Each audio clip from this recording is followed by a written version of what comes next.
agriculture, we see it as an investment. Investment ta, kaya't na nga sa uwan dati responsibility tayo nga mangusar, and then after mausar, so what to inusar tayo. So our products, no, dagitoy produkto, from the banana to the corn and to the other agricultural products that we see on the ground, bumasbasit ti time nga usaron nyo nga mapan mang ilako kadagay produkto yun, no.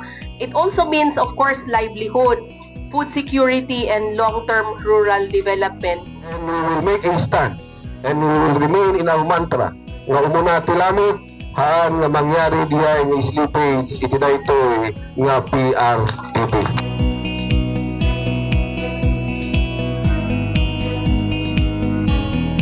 Dakila po iti pagyamanan mi as iti barangay Hapid kadagijay ahisya nga ito iso ti rason nga nagbanag datoy nga pagsayaatan ti barangay mikit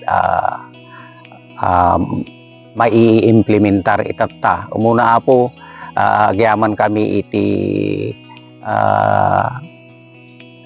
Department of Agriculture, amo tayo mit nga datoy kit counterparting datoy iti local government of Municipality of Lamot ken iti Department of Agriculture.